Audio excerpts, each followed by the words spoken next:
Mesi di lavoro passati tra riunioni, meeting, scelte, decisioni, shooting, approvazioni. Si sta avvicinando alla fine. Stiamo arrivando lì al punto in cui dovrete premere il pulsante rosso e sganciare questa bomba, lanciare la campagna pubblicitaria nel mercato globale. Siete sicuri che andrà tutto bene?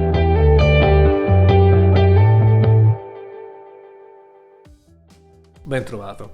Uno dei problemi che un manager come te si trova ad affrontare è quello di essere certo che la propria campagna pubblicitaria o catalogo sia fruibile su larga scala e con la stessa resa estetica. Il vostro prodotto e di conseguenza il vostro brand viene percepito dal target, dal fruitore, ancora prima di entrare in contatto col prodotto stesso. Molti sono i punti fondamentali da considerare prima di premere quel pulsante. In questo video affronteremo la questione dal punto di vista del colore, aspetto fondamentale per la resa di una buona immagine pubblicitaria e altrettanto argomento complesso e spinoso. Comincerei a fare subito una distinzione. La tua campagna pubblicitaria sarà fruibile dal tuo target solo e soltanto su canali digitali, quali social, web, video in store, o sarà una campagna che sarà fruibile sia sul piano digitale ma anche sul piano stampa, quindi cataloghi, cartelli vetrina, pagine pubblicitarie? Questa è un'informazione molto importante da far arrivare ai tuoi collaboratori tecnici perché segna già una prima linea guida sul trattamento dell'immagine. La domanda che ti sentirai fare dal tuo tecnico sarà: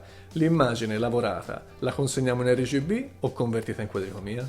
L'argomento della conversione in quadricomia è un argomento molto complesso, lo affronteremo con un video a parte, il successivo. Ora ci concentriamo sul primo punto, quello della campagna pubblicitaria che nasce in digitale e rimane in digitale. È arrivato a me il momento di introdurre il primo dato tecnico, prometto sarò il più semplice possibile, però devo comunque introdurlo. Parleremo della gamma cromatica e dei modelli colore, nello specifico il modello colore RGB. La gamma cromatica completa, visibile a occhio nudo, è rappresentata solitamente da questo grafico a forma triangolare. All'interno di questo triangolo sono compresi tutti i colori che l'occhio umano riesce a vedere. Il modello colore RGB è un modello additivo. Non vi preoccupate, non vi spiegherò che cosa vuol dire. È il modello colore più ampio che potrete trovare ed è il modello colore proprio dei device digitali a emissione luminosa, quindi dei monitor, dei video, degli smartphone, delle telecamere, delle fotocamere digitali.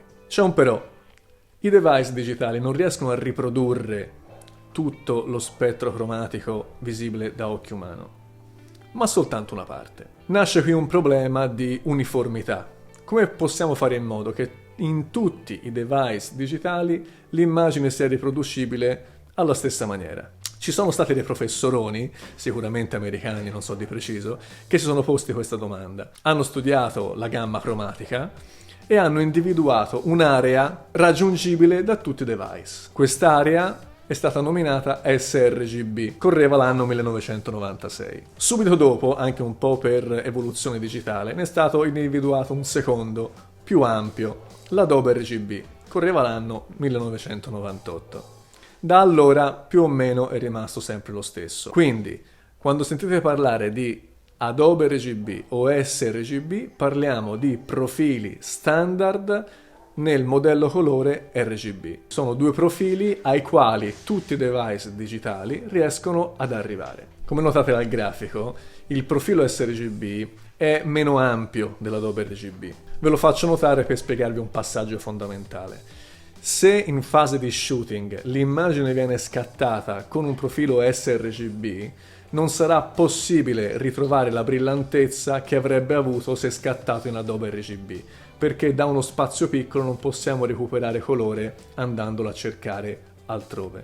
Al contrario, se io scatto in Adobe RGB, posso tradurre e trasformare la mia immagine in un secondo momento nel profilo sRGB più stretto e più contenuto a livello di gamma cromatica. Il perché questo possa essere un passaggio utile non ve lo spiegherò in questo momento, lo spiegheremo eventualmente in dei video successivi. Torniamo alla nostra immagine di campagna o al nostro catalogo. In conclusione, se la vostra immagine o catalogo saranno distribuiti solo su canali digitali, quindi web, social, video in store, potete chiedere al vostro fornitore tecnico di fiducia di elaborare i file e le immagini nello spazio cromatico RGB utilizzando gli standard internazionali Adobe RGB o sRGB.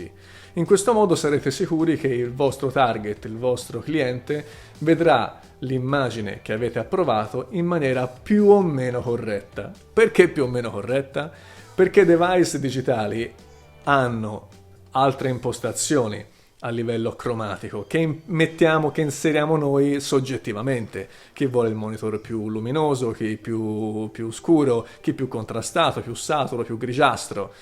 Quindi non è mai possibile essere certi fino alla fine che il risultato sia identico a quello che abbiamo approvato al monitor. E quindi mi direte voi, come posso dare il mio benestare a un'immagine pubblicitaria RGB che sto per immettere nel mercato non avendo la certezza di come sarà visualizzata? Un sistema che ci dà un po' più di garanzie c'è. Consiste nel approvare l'immagine su un monitor professionale che sia ben calibrato. Come avviene questa calibrazione? La calibrazione avviene con uno strumento esterno che si chiama spettrofotometro. Non vi interessa sapere come funziona. Sappiate che i vostri tecnici lo devono sapere e dovete chiedere di guardare, di approvare l'immagine su un monitor ben calibrato. Con la calibrazione avremo un monitor dal setup neutro per luminosità, saturazione e contrasto ed è una base d'appoggio necessaria per visualizzare la nostra immagine da un punto di vista oggettivo col profilo standard Adobe o sRGB. Divulgata la campagna, le variabili di luminosità, saturazione e contrasto dei device dei tuoi clienti